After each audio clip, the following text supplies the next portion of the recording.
Hey everyone, welcome back to my channel. I hope you're all doing super well. Thank you all so much for being here and for taking the time to listen to today's video. I have missed you guys so much. There has just been so much going on behind the scenes. I feel like I definitely need to give like an update video for you guys, like separately away from this, because just so much has been happening, but I really appreciate you guys being here. I'm also a little bit sick, so sorry if I sound a little bit gross, but I needed to push through because today's video is so important, and the more people hear about this case, the better. Today, we're going to be talking about the mysterious disappearance of 15-year-old Rebecca Reusch. Rebecca vanished from her sister's home in Berlin, Germany in 2019 and has never been seen since. It's one of Germany's most puzzling cases and has been extremely speculated about for years. There have been extensive searches done in, forests, swamps, lakes. There's been so many countless interviews conducted, lots of media coverage in Germany, so many posters spread throughout the city. There's been online sleuths involved in this case, but unfortunately, none of those things have ever been able to bring Rebecca home. It just truly seems like Rebecca vanished into thin air. There's a lot of information to go over, and I do just want to make it clear that I am not making any accusations. I'm just simply sharing with you guys what is public knowledge and just sharing some of the speculation that has been brought about online. So yeah, this video might be pretty long, but again, I appreciate you guys being here. And if you guys are new to the channel and new to the familia, welcome, bienvenidos. I hope you guys can join the familia by clicking the subscribe button down below. And with that, let's jump right in and let's talk about what happened to Rebecca.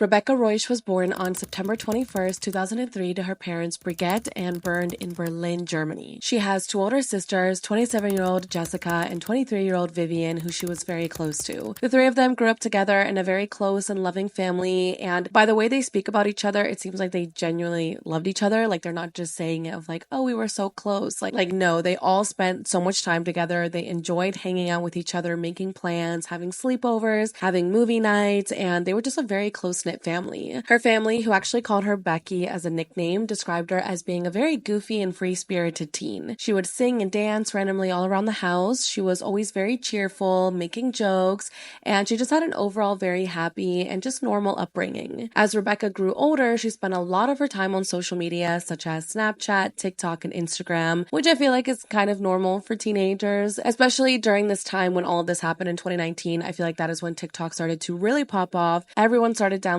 TikTok and just doing dances and things like that. So Rebecca was on TikTok and her page actually started growing very quickly, and her Instagram also grew as well. I believe she had about 30,000 followers. So through these social media pages, she was able to connect with people who shared the same interests with her, in particular with people who also loved the K-pop group BTS. She absolutely loved BTS. She had merch of them. She had sweaters and posters. She knew all of their lore, and she was very happy to share her love for BTS with her fellow fanatics online. She wouldn't only make content related to BTS, she would also do like dancing videos on TikTok, or she would use funny filters and funny sounds, and she was just having a really good time using social media. Basically, 15-year-old Rebecca would spend her days going to school, spending time with her family, listening to BTS, scrolling on social media, and talking to her friends. Everything in Rebecca and the family's lives seemed to be going well until Sunday, February 17th, 2019. Rebecca had spent the weekend having a sleepover at her sister Jessica's house. She was just having so much fun that she didn't want the sleepover to end, so she called her mom and asked if she could spend the night again at her sister's house. Now, her sister lived in the same neighborhood as, where she lived with her parents, so it was really easy for her to just like go over to her sister's house, spend the night there, and then go back to her house if she needed to grab a couple more things. So she calls her mom and is like, hey, can I sleep over again? But this actually wasn't the ideal night to have a sleepover because it was a school night. So the next morning, Rebecca had to be at school by 9:50 a.m. So her mom was like, okay, I'll let you sleep over, but you can't be late to school tomorrow. Like, you have to promise me you'll make it on time. Now, usually her class would start at 7:50 in the morning, but for some reason on that Monday, she didn't have to be there until 9:50 a.m., but her mom didn't know this. So Rebecca's like, okay, mom, I promise I'll be on school on time, and that was that. She now had permission to spend the night again at her sister's house. She was so excited about this sleepover, especially because Jessica's husband, so Rebecca's brother-in-law, 27-year-old 17-year-old Florian was going to be away for the night. Now, Florian was a chef at a 4-star hotel, and that evening, he was going to be out having a belated company Christmas celebration with his coworkers. Jessica and him had been together for about 8 years, so the rest of the family was very familiar with Florian, and they really liked him. Since he was going to be away for the night at his Christmas party, it was just going to be Rebecca, her sister Jessica, and Jessica's 2-year-old daughter, so they were going to be bonding and just like having the perfect girls' night. The night continued on, and the girls ended up ordering a pizza. They listened to music. Rebecca sent her cousin a selfie. She chatted with her sister, and then she went to bed on the couch at around 11 p.m. A few hours later, at around 5:45 a.m., Rebecca's brother-in-law Florian arrived home from his party, and he says that he went straight to sleep. Shortly after he got home, Jessica woke up, and she started to get her daughter ready for daycare. She got herself ready for work, and then she left the house at around 7 o'clock in the morning while Florian and Rebecca were still asleep. Jessica says that she didn't stop,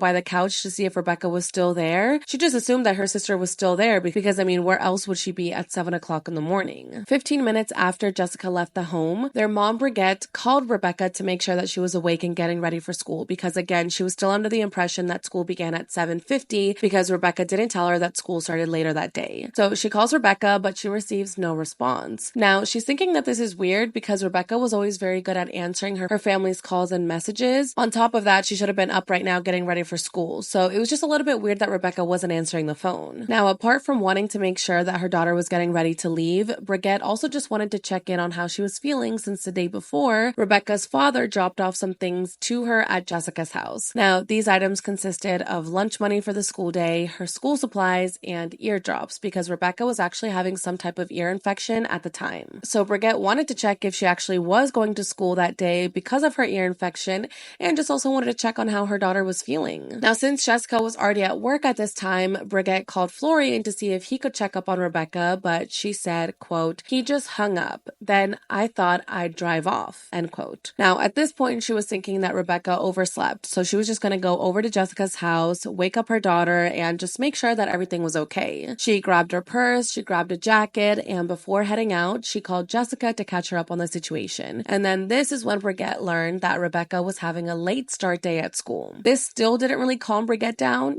She wasn't like, oh, okay, I'll give her some time to sleep or anything like that. She still thought that it was weird her daughter wasn't answering the phone. So just as Brigitte was about to leave the house, she saw that she had a missed call from Florian and she called him back. She told Florian that she was heading over to the house to check on her daughter, and he told her, quote, no need, I'll check if she's here, end quote. She then heard him go downstairs and open a door before telling her that Rebecca wasn't on the couch and that she wasn't home. Brigitte felt a little sigh of relief. She thought that maybe she had finally woken up and headed to school early. At this point, when all of this is happening, it's about 7:15, 7:30 in the morning. So again, Rebecca still had time before going to school, but her mom figured that maybe she just wanted to get to class early, maybe she was waiting for the public bus early, or maybe she just went to meet up with her friends to get something to eat before going to class. So with this sense of relief, everyone just continued on with their morning. At around 8:25 a.m., Brigitte tried calling Rebecca again, but received no answer. At 8:42 a.m., Brigitte still hadn't gotten a call back from Rebecca, so she decided to message her on WhatsApp. Now, the message says that it was delivered, but throughout the day, it had not been opened by Rebecca, and if you're familiar with WhatsApp, there is, I guess it's kind of like iMessage. There's like an option to turn your read receipts on or off. Rebecca always had them on, so she knows for a fact that Rebecca did not read her message. Now, this didn't really alarm Brigitte because she just figured maybe her daughter was busy at school already or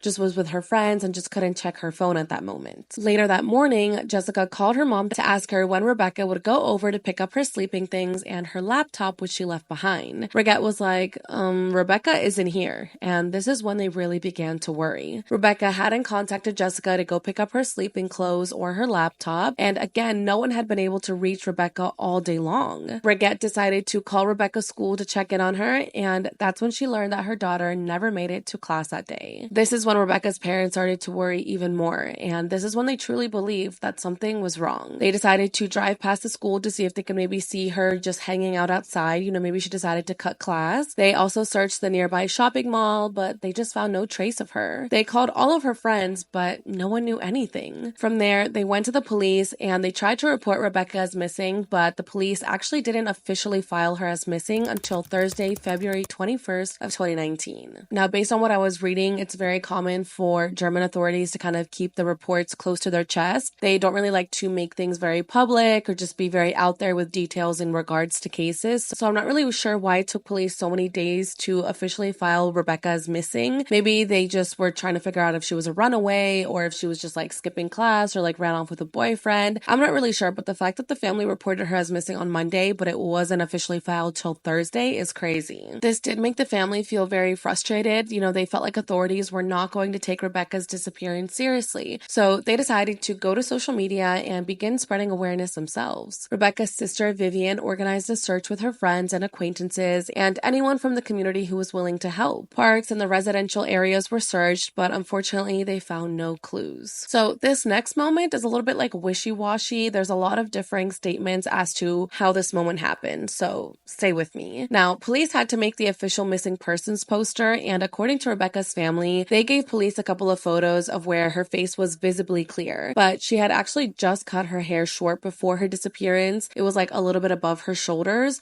so the family didn't have any current photos with her new hair, but they did their best to find photos that showed her face. That way, if people were on the streets or like in different areas and saw Rebecca's face, they would be able to recognize her. Now, despite giving police a couple of photos to choose from, police ended up using a photo directly from Rebecca's Instagram where she had a filter over her face, and you can just tell that this picture was highly edited. There's like that like yellow filter that like Taylor Swift uses on it, and honestly, you guys know how Instagram and Snapchat have those like crazy filters where you can look like a completely different person. Well, the family was really mad that police used this photo. They felt like now people wouldn't recognize Rebecca if they saw her in the street because this photo does not represent what she actually looks like. The family just didn't understand why police didn't choose any other photos that they had sent them. They were like, why did they have to specifically choose this photo where she's like yellow basically and there's a million filters and just like editing on her face? So the family is saying that police chose this photo themselves, but on the other hand, authorities have spoken out and they said that they simply chose a photo that was provided to them by the family themselves. So again, this particular moment in this case has been polarizing. People think that perhaps the family did submit the photo themselves, like while they were quickly hurrying to find photos of Rebecca and they just didn't realize that specific photo was in there. And then after seeing all the backlash of the photo, they decided to kind of blame it on police. But others believe that no, police did this themselves and are trying to put the blame on the family. According to former homicide detective and case analyst Axel Peterman, the family's decision to include a filtered photo of her in what they chose to give police is very confusing. He says that perhaps the family just acted very quickly and just chose the first few photos that they could get, but he still asks himself, quote, how did that come about? Rebecca on that photo is this so-called Lolita type who attracts attention with her appearance. Why should the investigators use a different photo if they received this one for searching purposes? They cannot know that Rebecca doesn't actually look like that.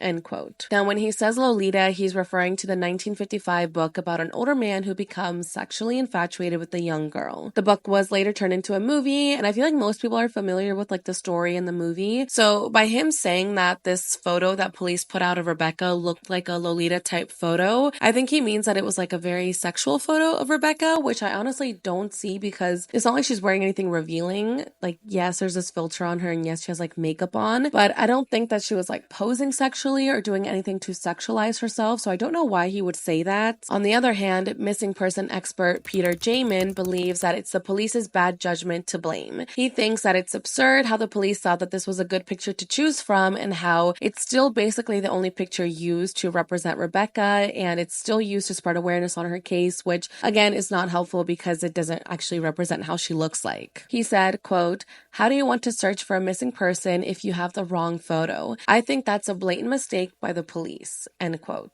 I feel like if even the family had accidentally put that photo, police still should have seen it and been like, this probably isn't the best photo to use for like a poster. Let's ask the family for a new photo. But the fact that they were just like, okay, perfect, this is a photo that we're going to use, and then they just put it on all the flyers, I do feel like they were wrong on that part and they should have just confirmed with the family. Or as soon as the family complained about it, they should have been like, okay, my apologies, let's change the photo, let's print new flyers, let's get the correct photo out there, but they didn't. Along with the picture, a description of what she could have been wearing was put on it based on a Snapchat photo that Rebecca had sent sometime between 7 o'clock in the morning and 7:46 a.m. to her friend. 7:46 a.m. being the very last time that Rebecca's phone was connected to the home's Wi-Fi router and used in general. So her friend replied to the Snapchat photo at around 8:15 a.m. and asked her something along the lines of, "Why are you up so early?" But she got no reply back. Now, based on this Snapchat, if Jessica left the house at 7 o'clock in the morning and then at 7:15 a.m., Florian told Brigitte that she was no longer in the house, how was her cell phone connected to the home's Wi-Fi at 7:46 in the morning? It doesn't really make sense. Now, the friend said that Rebecca had sent her a mirror selfie, so she described her outfit to authorities, and that is what they put as what she was wearing in the missing persons flyer. The flyer said that she was between 170 centimeters and 180 centimeters tall, that she had blue eyes, brown shoulder-length hair, and that she could have been wearing a light pink plush jacket, a white BTS Rat Monster hoodie, black Vans sneakers, and blue jeans with ripped knees. Based on what was missing from Jessica's house, she also could have had a reddish-colored Vans backpack, a light pink shoulder bag, and her cell phone. It also said that she could have been carrying a purple blanket, since a purple blanket was missing that belonged to Jessica and her family, which Rebecca slept with during the sleepover, and that her pink Polaroid camera was also missing, which Rebecca did take to the sleepover, but now was no longer in Jessica's home. Now, these two things really stood out because it wasn't normal for her to take a blanket to school, because then she would be carrying the blanket all day and just like carrying it from class to class, so it just seems like a very inconvenient thing to take with you. Plus, it belonged to Jessica, so she wouldn't just take something that's not hers. The Polaroid camera was also really odd because according to Rebecca's mom, she wouldn't like taking it to school in fear of losing it or of it being stolen. Something else that really stood out to the family was that Rebecca's personal things such as her toothbrush, her makeup, her perfume,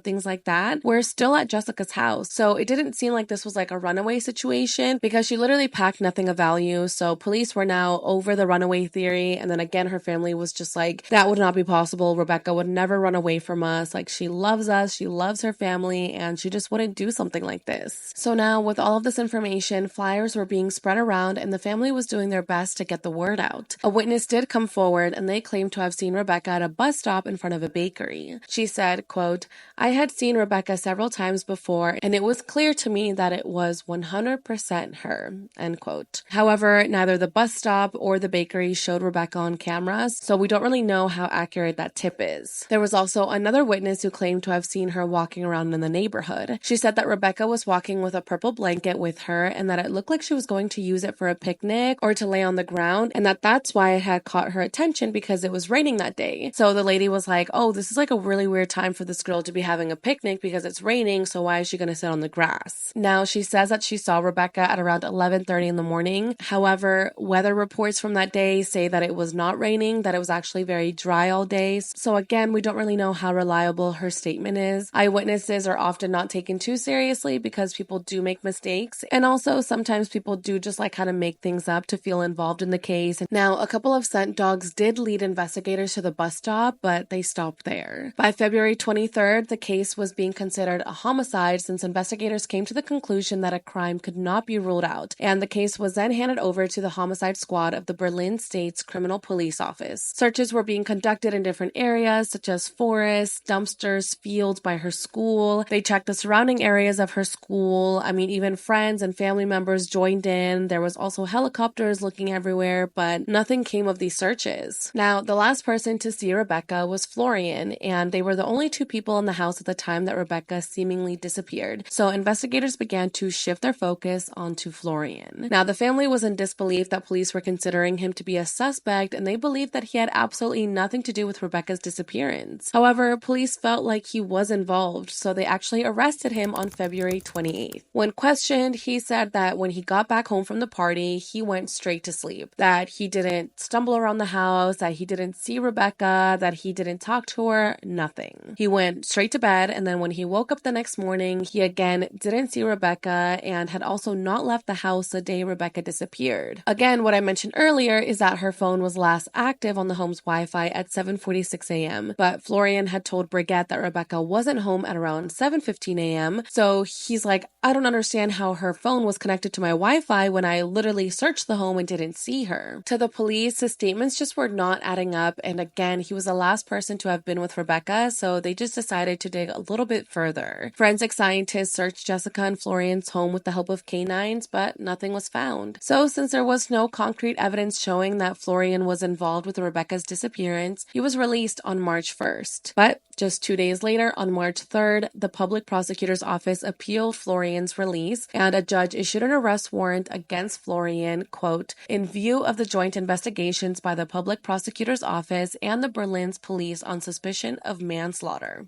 End quote. So that same evening, Florian was once again arrested. On March 6, a Berlin state criminal police officer named Michael Hoffman went on a television program where he shared some new information about the case. He said that they believe Rebecca did not leave Jessica's home alive and that Florian was in their custody but was remaining silent. He said, quote, we now firmly believe that this is a homicide. The suspicion against the brother-in-law has been strengthened, but he is keeping quiet about the matter. If we consider Rebecca's telephone behavior and the analysis of the router data in the brother-in-law's house, we come to the conclusion that Rebecca is unlikely to have left the house. The brother-in-law was alone with Rebecca at the time, end quote. He also went on to talk about some photos that had captured Florian and Jessica's raspberry-colored Twingo car from the day Rebecca disappeared and then the day after. Now, their car was caught traveling on the highway, and Michael said that they needed clarification on this, quote, strange car journey. So their car was caught twice. The first time was the day Rebecca disappeared at 10:47 a.m. when a license plate reader captured the car on the A12 highway heading in the direction of Poland. It wasn't confirmed if the car actually crossed the border into Poland, but it was clear that it was headed in that direction. Now, when this occurred, when the car was captured on camera, Jessica was at work. So with this, police believed that Florian was the only one who had access to the car at this time and was most likely the one driving. Then the second time, the car was captured again on the highway the following day at 10:39 p.m. With this, authorities just needed clarification as to where Florian was going and why he was traveling the day Rebecca disappeared and the day after when everyone was basically at home still searching for Rebecca and passing out flyers and things like that. Again, Florian gave police his timeline of what happened that day, and he told them that he did not leave the house whatsoever the day Rebecca disappeared. So police are like, okay, your story doesn't really match the movements of your car, and they just felt like Florian just could not give them a straight answer and just wasn't clarifying what actually happened. Since Florian wasn't really being helpful, police decided to go to the public for help, and they actually asked for any witnesses to come forward, and they showed 3 uncensored mugshots of Florian to the public, and were basically like, all right, if you've seen this man, if you know anything about him, come tell us. Now, investigators said that the route Florian was driving is commonly associated with smuggling stolen goods and dealing drugs. But again, Florian was unable to give any explanation as to why he was driving there. After Michael's appearance on TV, so many tips were called in about possibly seeing a raspberry Twingo in the forest near the A12 highway and of seeing tire marks near the same area. Police said that every single tip had to be followed up on and that it was incredibly labor intensive. There were searches being held by cadaver dogs in the forest and roadways. There were divers looking in lakes and swamps along the route that Florian was driving through, and plaster casts of tire marks were also being performed to compare to Florian's car, but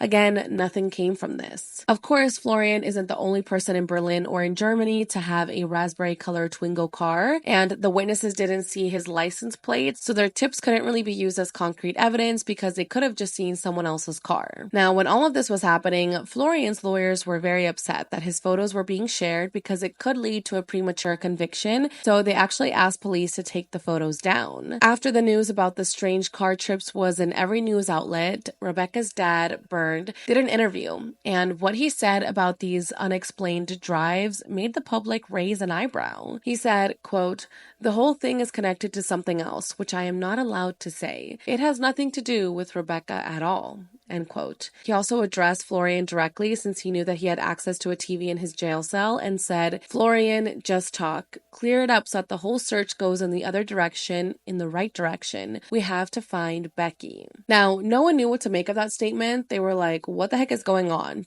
If the family does know why Florian was taking those trips, why don't they just speak up about it and tell the police the truth? Everyone was just really confused, and police were just as confused, but they knew that they had to continue digging. They continued searching Florian's car, and forensics did find something inside. They found hair belonging to Rebecca, and they also found fibers from Jessica's purple blanket in the car's trunk. Now, this didn't really mean much because the hair could have been from a day before, it could have been from days before, since Rebecca was always with her sister, and the blanket fibers, I mean, that also kind of makes sense because it's Jessica's blanket. Maybe Jessica had the blanket in her car often, things like that. So essentially these, pieces of material found really prove nothing. Now, even though these pieces of evidence didn't seem to be like concrete, Florian was feeling the pressure. And while still in custody, he decided to finally speak up about the strange trips that he took. He stated that he didn't say anything at first out of fear of getting in trouble with the law, but that he had actually traveled towards Poland those days because he was trafficking illegal substances. He said that he went back the following day,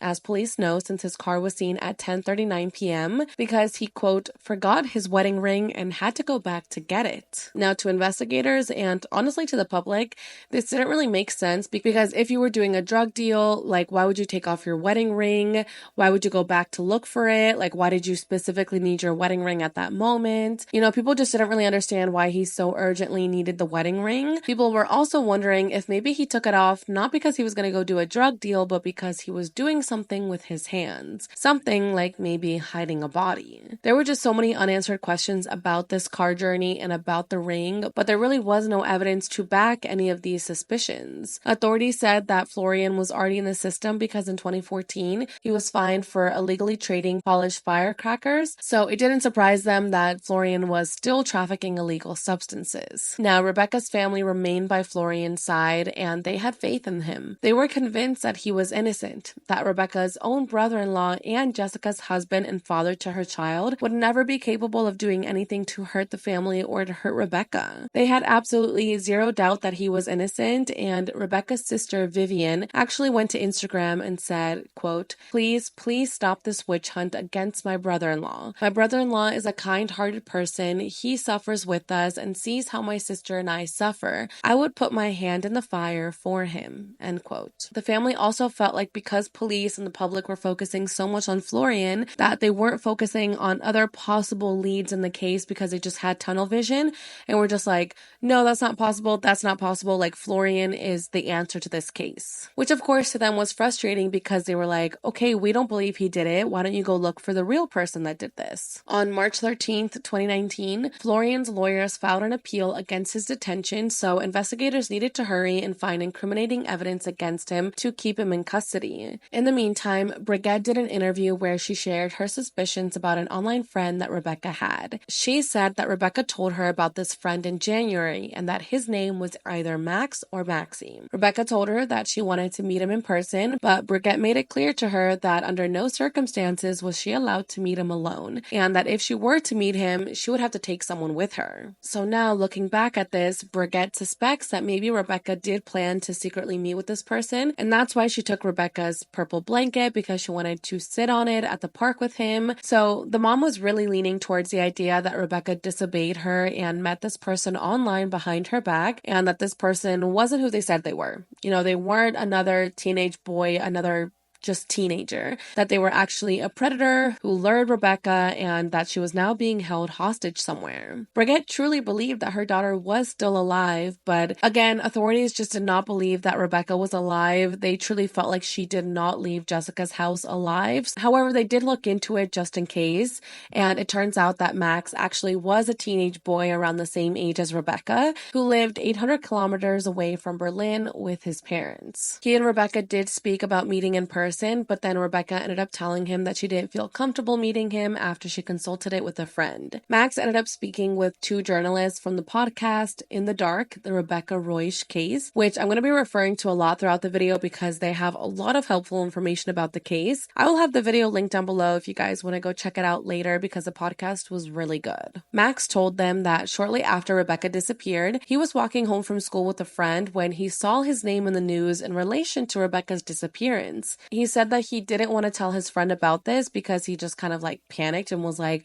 what the heck? Why is my name being associated with the disappearance of a girl? So he kind of just kept it to himself, but when he got home, he deleted all of his social media. He said that he didn't want his photo to be posted everywhere and just to damage his reputation because he says that he truly had nothing to do with Rebecca's disappearance. He was then questioned by police and they confirmed his attendance at school that day and they completely cleared him. Max said that he had not spoken to Rebecca for months prior to her disappearance and that he really had no idea what could have happened to her. There's been a lot of talk about this Max person and just theories about them, but nothing concrete has ever come from him. And again, authorities have made it clear that they have no suspicions of Max whatsoever. Also cleared was Rebecca's ex-boyfriend, who she had like a very short, 2-week fling with in the spring of 2018. In that same podcast, In the Dark, The Disappearance of Rebecca Reusch, two of her friends speak about this boyfriend briefly. He was older, he was 21 years old, I believe, and he actually attended her confirmation and even went over for dinner before to her home, but their fling ended because he was just like way too old for her, which is honestly kind of crazy that was even like a thing because he's 21 and she's 15, so why is a 21-year-old trying to date a 15-year-old? It's just really weird. So police looked into him, but he was also cleared, and that was that. Another suspect that was cleared was one of Rebecca's classmates named Lucas, who Rebecca's parents thought maybe had something to do with her disappearance. In that same podcast, he said that he and Rebecca got along well and that they were close friends, but that one day Rebecca was wearing a hat, which is not allowed at school. So he playfully took the hat off her head, but Rebecca later told her mom that Lucas had scratched her on the head while he took the hat off, and Lucas was actually pulled out of class about this and questioned about it. He said that he thought it was crazy that her parents would think that he would have anything to do with her disappearance based on that one incident that happened between them, and he said that he was just messing around when he took off her hat and that he didn't intend to scratch her and doesn't even remember scratching her. So since there was no evidence to make investigators shift their focus onto the ex-boyfriend, onto Max, onto Lucas, or onto any of these people, police decided to continue sticking with Florian as their prime suspect. Again, at this point, even after so many months, Rebecca's family was still adamant that Florian was innocent and that they were looking at the wrong guy. Brigitte spoke out about this and said, quote, "As long as we don't know 100% that Florian had something to do with Becky's disappearance, we presume him innocent. That's what we call family," end quote. Intensive searches along the driven route continued while Florian remained in custody, and authorities were blocking motorway exits. They had K9s involved, helicopters, people searching by foot, and everyone was just searching very thoroughly for any sign of Rebecca. On March 16th, dogs did bark at a specific exit that had led to the country back road, and the area was searched, but it was called off when night came and nothing came of it. Rebecca's family says that they were not informed of this search and that they only found out about it by the news. They just felt like there wasn't really that strong of a communication between them and investigators, that to get information about Rebecca's case was very difficult, which they thought was odd because this is literally their daughter, so they felt like they should be getting information first and that they shouldn't be finding things out because of the news. They just were not happy with how police were handling the investigation, and Brigitte said that it got to the point where she started following up on tips herself because just sitting at home and waiting for police to give them answers was just driving her crazy. On March 21st, she received a message from a woman from a small village of around 500 people named Rostock, where this woman claimed that Rebecca's cousin picked her up on the highway and that they were traveling to another city with her. She also said that Rebecca was with her boyfriend and that she sees Rebecca every day and feels sorry for her. Unfortunately, this lead did turn out to be fake and it led to nothing, which hurt Brigitte a lot. This is her real life. This isn't just like a news thing or just like a story. Like, this is actually her daughter that's missing. So someone giving a lead like that and giving her hope that her daughter is still alive and is out there just for it to turn out to be fake is really messed up. And I really hate when people do this to family members. I don't get why people do this. So Brigitte was very upset about this, and she said that only people with real information can contact her. On March 22nd, Florian was released once again due to lack of evidence, so investigators weren't considering him a prime suspect anymore, but they were still considering him a suspect, and they weren't going to stop looking into him. In an interview that Jessica did, she again stated her belief that Florian was innocent and how she was honoring the vows she made to him the day that they got married. She said, quote, "You get a lot of pressure from outside and are insulted just because we stick together as a family,"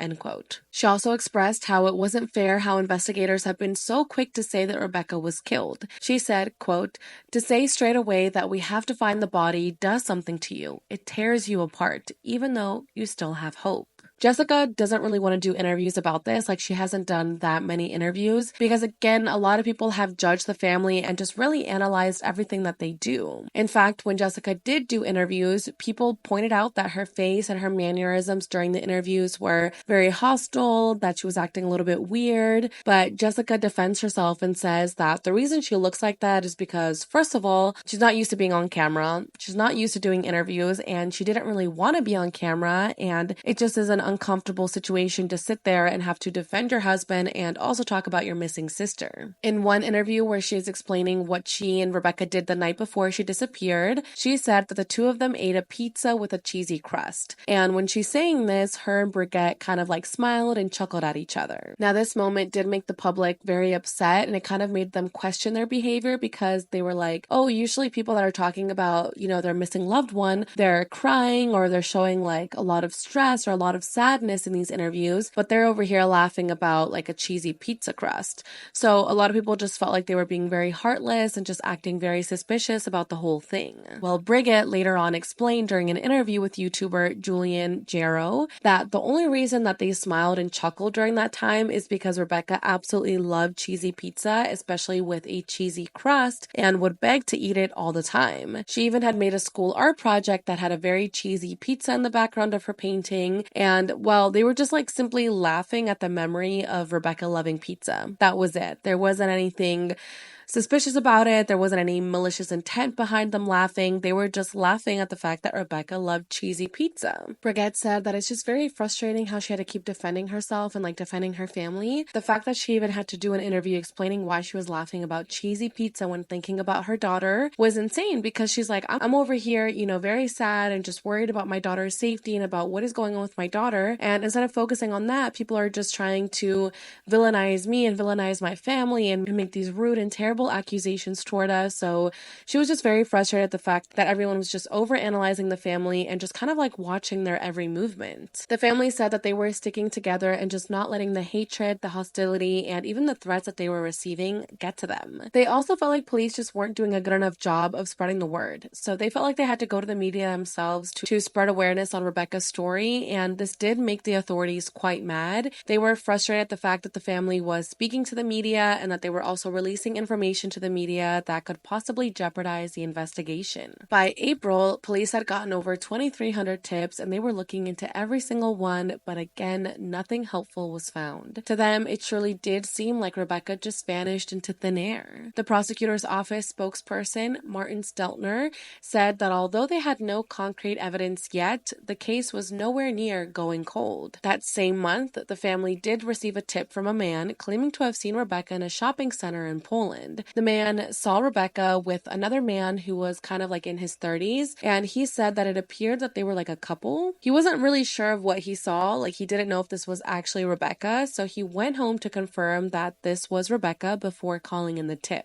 The man said that he heard Rebecca speaking German and that she appeared to look normal. She didn't look sick, she didn't look harmed, and she didn't look unwell. Brigitte and Byrne told investigators about this tip, but apparently the Polish authorities were taking a very long time to look at the security footage. By the time they went to go look at the footage from the day Rebecca was supposedly seen was already deleted. So that tip didn't really lead to much, and the family, of course, was just so frustrated that it took so long to view the footage. Another tip Rebecca's family got was from a 10-year-old girl who believed to have seen Rebecca in front of the school Rebecca attended the day she disappeared at around 4 p.m. This girl said that Rebecca was crying terribly because some boys were pulling her down, but that she eventually broke free and ran away. Brigitte and Byrne weren't able to speak to this young girl, so this information was given to investigators. They tried looking into it, but the mother of the child didn't really want to get involved, so this lead kind of just led to nowhere. Now, this 10-year-old girl could have seen another blonde girl. I mean, we don't really know if she actually saw Rebecca. I feel like if Rebecca was in front of her school at 4 p.m., more people would have seen her, not just this 10-year-old girl. So yeah, it's just really hard to trust, witness statements. Eventually, May rolled around and there was still nothing on Rebecca's whereabouts. Brigette and Byrne decided to write a very emotional letter to Rebecca, and in it they said, quote, "Time is slipping through our fingers. We have been without you for 3 months now. We are lost in our fear, and every day the hope of ever seeing you again fades. We are frozen in our grief. Everything is hardening inside us, yet we function every day."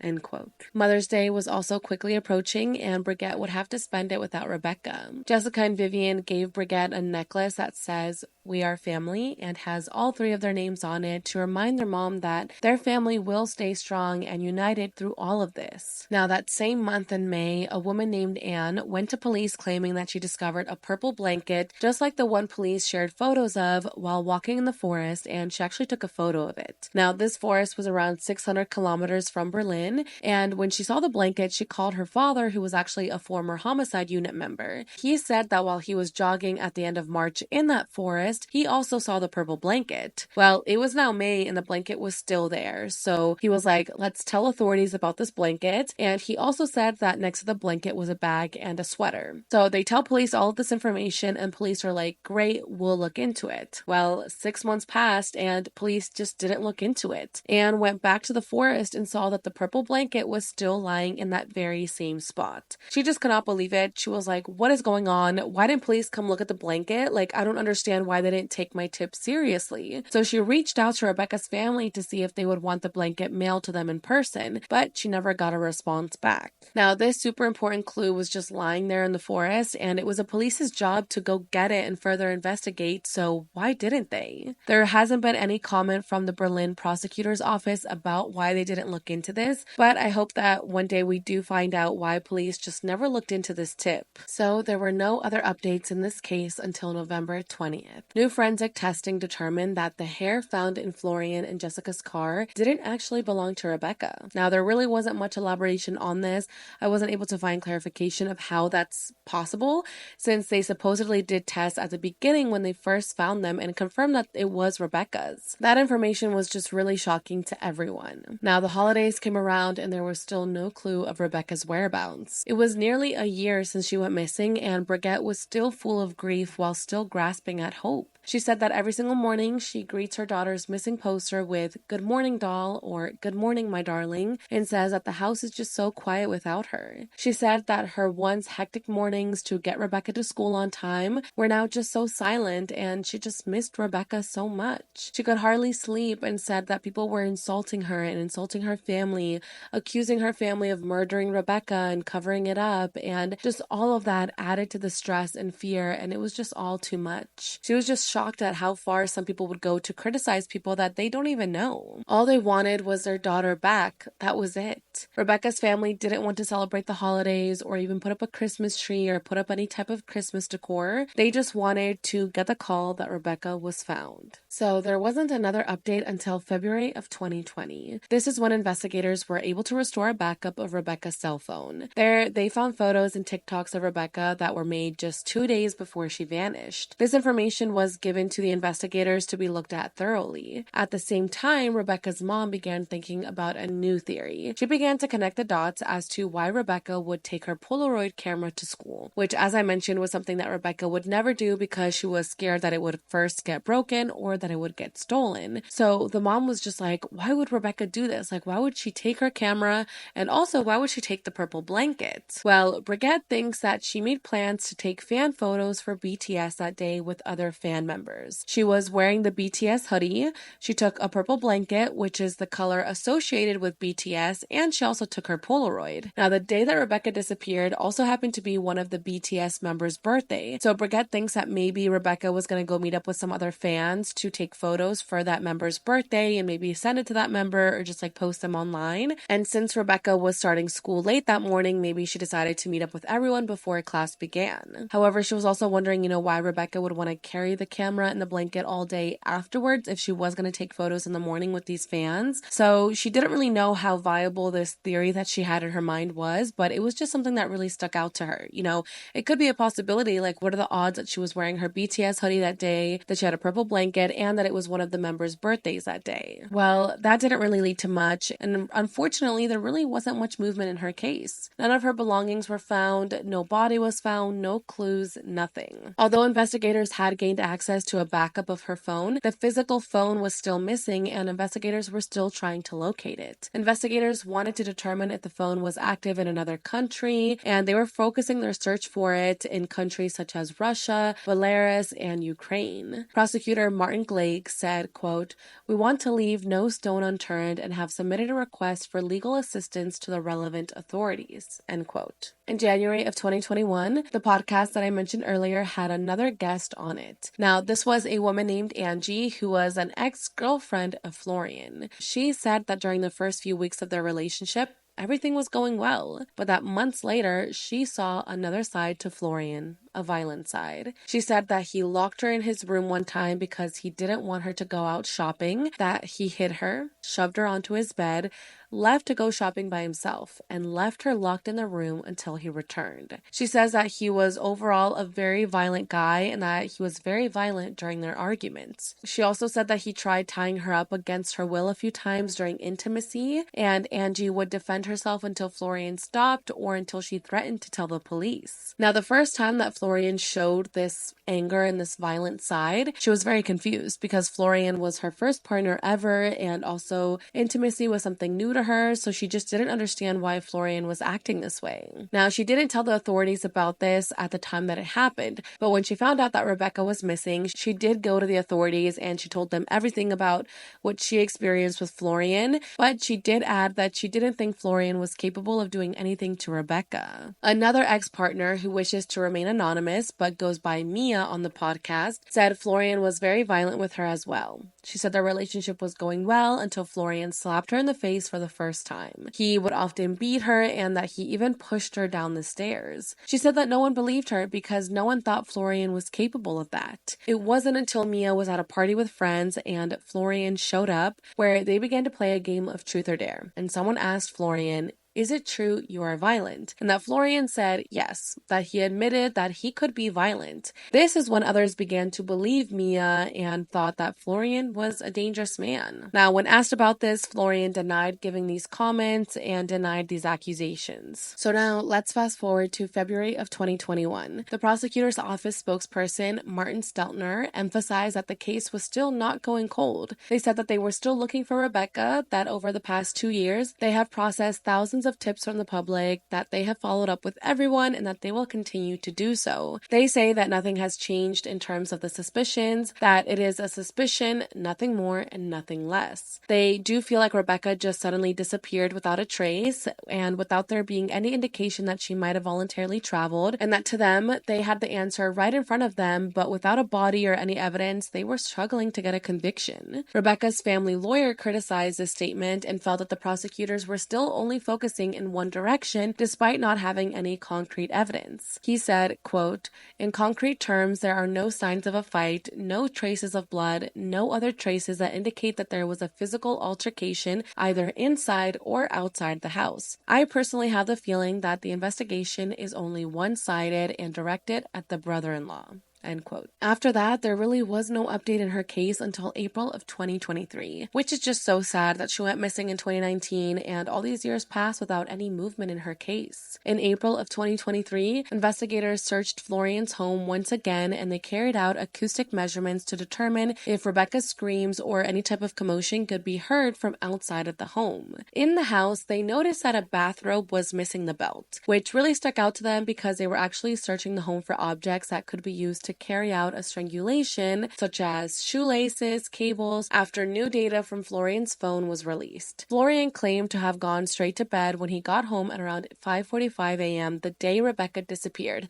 but investigators now learned that Florian was actually active on his phone, that he was sending text messages, and that he was also looking at adult websites. He was particularly looking at content relating to strangulation practices during intercourse and bondage. In fact, this was like his thing, according to authorities. He frequently searched for these type of things and these type of videos. So with this information, we now know that Florian and Rebecca were awake and using their phones at the same time. Now, with this new update, people were questioning why the house was being searched again after so many years. Because at this point, like if Florian did have something to do with Rebecca's disappearance, I mean, he had plenty of years to get rid of evidence, to clean up the house, to hide things, etc. So everyone was just kind of like, why are you searching after like 3 years? Like that doesn't make sense. Well, investigators had requested Florian's Google data from Google Europe and Ireland in 2020, but they didn't get a USB with the data until 2021. And then the Forensic Science Department of the State Criminal Police Office needed 2 years to evaluate the data, which is why it took them so long for them to discover that Florian was active at the same time as Rebecca, and why it took them so many years to investigate the house again. Which I don't know if that really makes sense, but that was their explanation. Now, as to why this bathrobe belt was missing, Breguet spoke out about this and said that the belt was used to pull a bobby car, which is like those toy cars that kids use, and since it got all dirty, they just decided to throw the belt away and just not use it again. Former homicide investigator and case analyst Axel Peterman said that this new information about Florian's internet findings are very important. He said it raises a question of, quote, whether he was trying to be intimate with Rebecca and also realize his sexual fantasies. 4 years later, unfortunately, there are no longer any traces that could confirm the suspicion, end quote. Now, this information also caught the attention of Dirk B., a police officer from another department in Germany, who says he wants to wake up his colleagues. You know, he expressed his confusion as to why investigators in charge of Rebecca's case only now gained access to Florian's cell phone years later. He says he wonders what his colleagues are doing, especially in a case like this where they believe that the girl didn't leave the house alive. He said that Florian's phone data should have been examined as quickly as possible,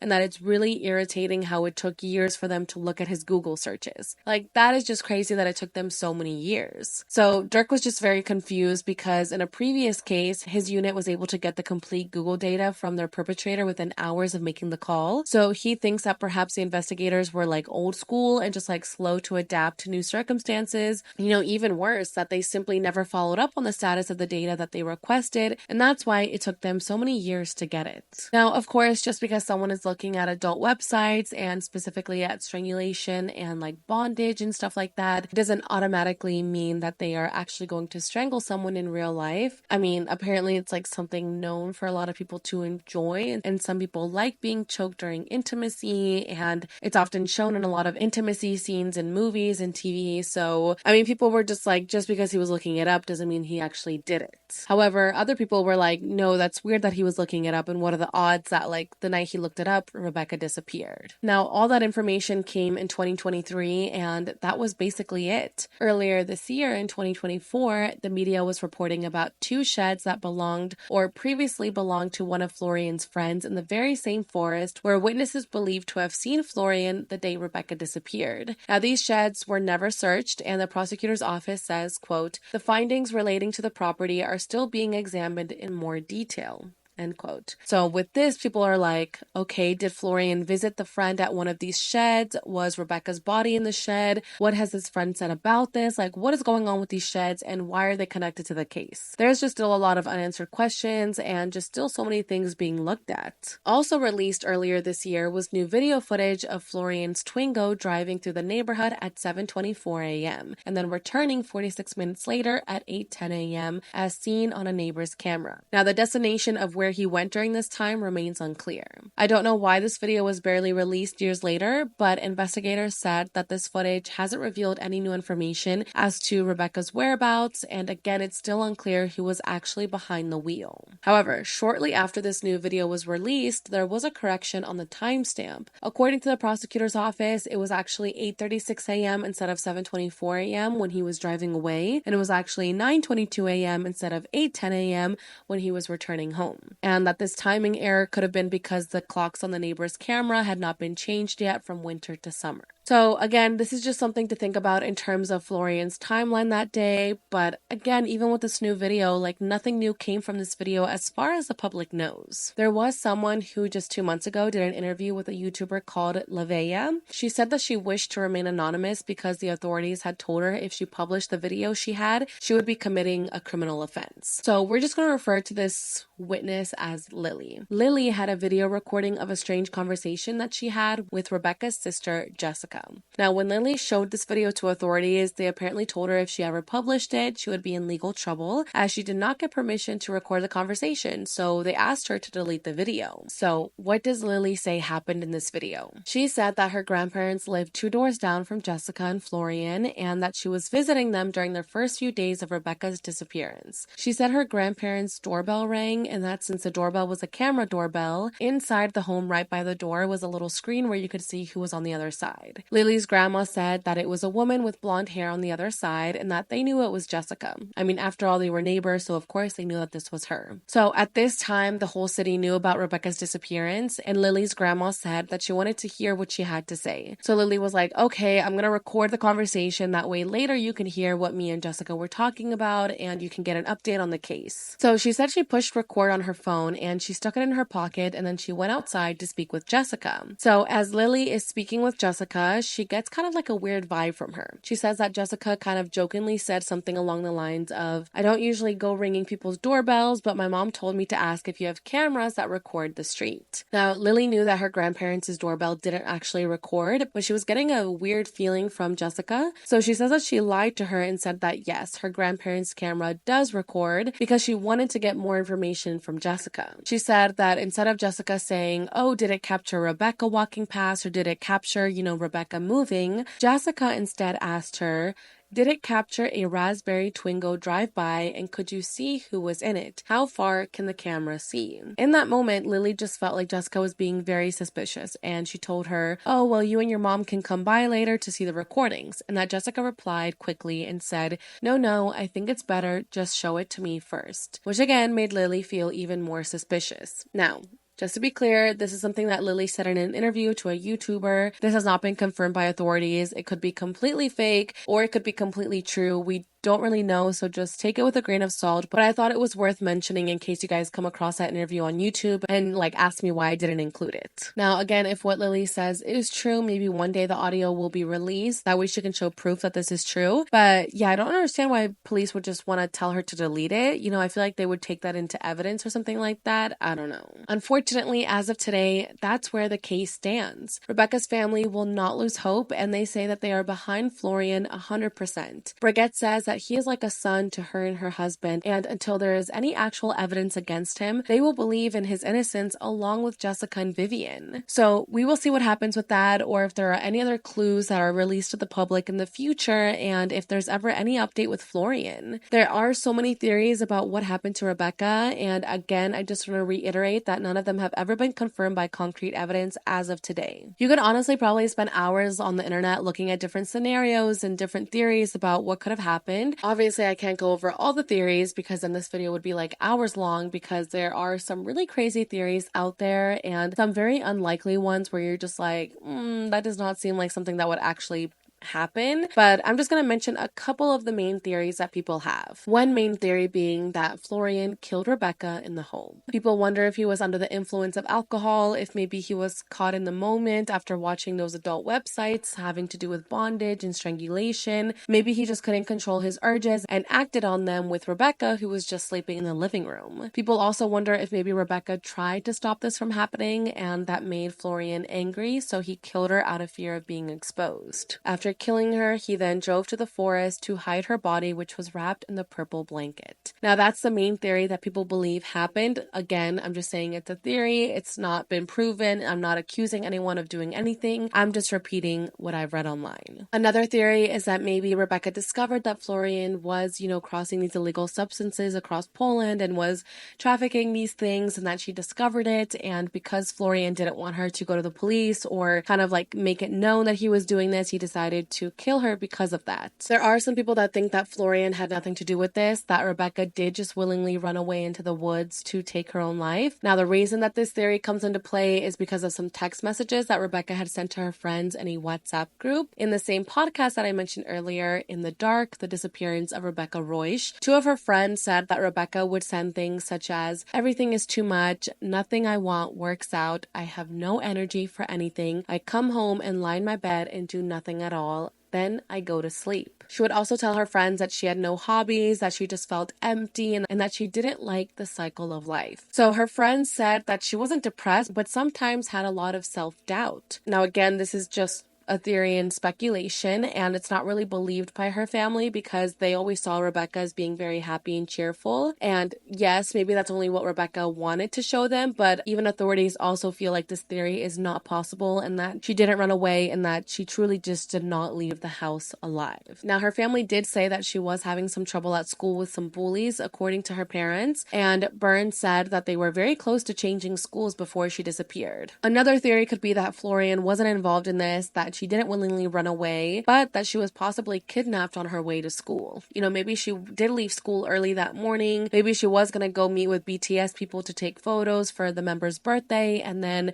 somewhere along the route, she was just kidnapped by a random person. Regardless of all these theories, everyone just wonders, what happened to her cell phone? Did someone turn it off? Was it destroyed? I mean, how is her cell phone missing, and how have police never been able to track it? There are just countless questions about what happened to Rebecca, and there's just really no answers. As far as we know, maybe investigators have more information under their belt and are holding it close to them to not jeopardize the investigation. Investigations are still going on and the case remains open today. Like I said, you can really go into a deep dive online about theories, so if this case stuck out to you, I highly recommend you look further into it, not just into the theories, but into actual updates about the case or into interviews with the family and with people close to Rebecca, because, we need to continue spreading awareness. We need to continue pushing her story out there because you just never know who may come across this video or who may come across her flyer and will know something that could help police and the family get answers. I want to give a big shout out to the podcast I mentioned in the video, In the Dark, the Rebecca Reusch case, because their research helped make this case more thorough, and you guys can check out their podcast and use English subtitles and Google Translate to hear more about this case, so all of that will be linked down below. My heart just really goes out to Rebecca wherever she may be, and if she is no longer with us, I hope her family gets closure and that she is resting peacefully. Someone out there has to know what happened to Rebecca. If you think you know anything about Rebecca's case, please contact the 3rd Homicide Squad of the State Criminal Police Office by contacting the email on the screen and the email linked down below. Rebecca was only 15 years old. She had such a bright future ahead of her. She had a family that loved her so much, and it's just really sad